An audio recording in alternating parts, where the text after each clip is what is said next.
Oleme Saltos teinud aja jooksul päris palju keerulisi ühiskondlikke objekte, aga Linnateatri puhul tõesti on see, et see ilmselt on meie kõige keerulisem objekt, mis me kunagi teinud oleme.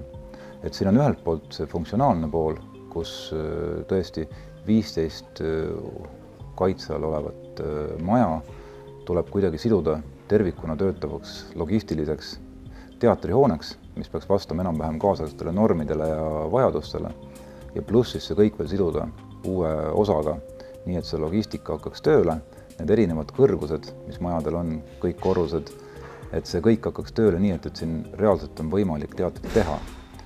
Meie jaoks oli oluline, et siin ei säiliks ainult see varasem ajalooline kihistus, aga me saaksime ka liita sellise tuttava 80-ndast pärit kihistuse, mis siis seisnes selles, et tegelikult hoov oli tühi, siin korraldati lavastusi, ja Aida tänaval oli üks maja vahelt puudu, mille kohta ei olnud säilinud ühtegi joonist.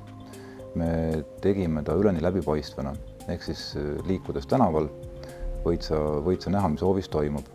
Ja samuti võid sa näha alumistele korrustele, kus on siis avalik ruum, inimeste ajumisala saalide vahel, millel on ka teine oluline nüanss, et viibides all, -2 korrusel, sa tegelikult nähes aknast välja, suudad ennast lokaliseerida kogu selles kompleksis. Kogu uus osa, mis paikneb vanade majade keskel hoovis, on tegelikult umbes 9 meetri sügavusel maa all, mis tähendab, et see on oluliselt sügavamal kui vanade majade vundamendid, mis tegi loomulikult kogu selle lahenduse äärmiselt keerukaks.